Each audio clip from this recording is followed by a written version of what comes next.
What freelancers should do every year. Hello, I'm Peter Baker, and I've got all my eggs in one basket. Now, this could cause a problem for me, because somebody could come and steal all my eggs, or I could drop them on the ground and have to make a very big omelette.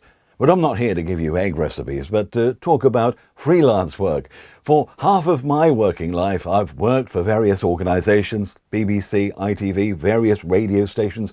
In other words, I had only one source of income at a time, being paid every month to me, and that was it. All my income eggs were in one basket. Now, for the second half of my life, I've been a freelancer.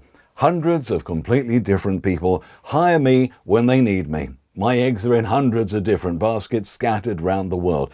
And because I've built up my client list to be large, there's never going to be a day statistically when there's no jobs come in at all. I enjoy life far more this way, loads more flexibility in life, in the variety of work, and I actually earn more than I ever would working for one company. A similar situation to many freelancers. I'm very lucky. As an aside, I've never quite understood why, when you're asking for a loan for a car or a house mortgage, if you have a single job and you're an employee, even though you could suddenly get fired and have all your eggs taken away from you, they're more likely to give you a big loan or a mortgage. But if you say you're a freelancer, they usually look at you through narrowed eyes and start to reach for the red loan decline stamp, don't they? But that's another matter. The reason for this video is to say that if you're a freelancer, as well as the importance of getting the number of clients up so you get regular income, and you're doing your marketing fairly regularly to top up people who drop away, you also need to do this at least once a year. Look at where your income is coming from. I create pie charts like this with my accountant. There are 3 reasons why I do these charts. One, for my voiceover work, where I subscribe to various online voiceover platforms. I can make a decision maybe not to renew the subscription if I didn't get much work from them over the last year. 2, for direct clients, the 60.3% chunk here, where I have a much more detailed breakdown. And I can see who's dropped me off their radar. So it's time for me to say hello again to renew the bond. And thirdly, you can see areas that have grown in income since last year.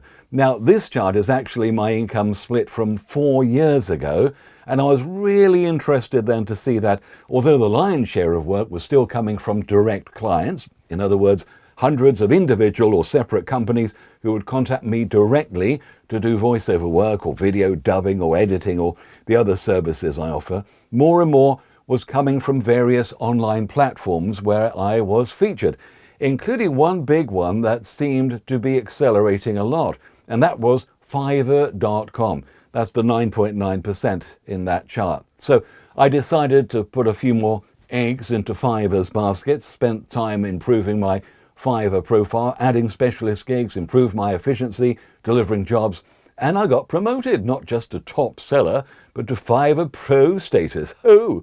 Well, now this is last year's income chart, with Fiverr income rising up to 16.7%.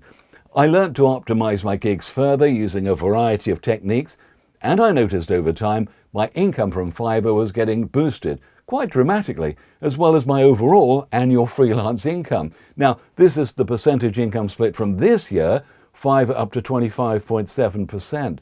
So whatever you do as a freelancer, my message is don't ignore Fiverr. Okay, it may have had a bad name in the past, but the platform has massively improved its game. It has enormous amounts of traffic. They do all the invoicing for you for every job you do.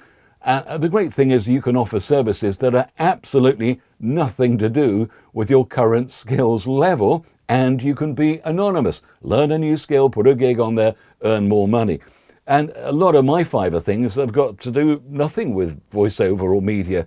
What's not to like about this? Look, if you'd like to learn more, I've put together a pretty comprehensive video-based training course all about how to start on Fiverr and grow your income using the techniques I used for myself and continue to use today. It comes with downloadable resources, full explanations.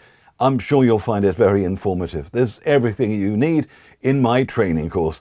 To take advantage, just click the link to watch the sample modules. And here's to you having a new basket with loads of eggs in it.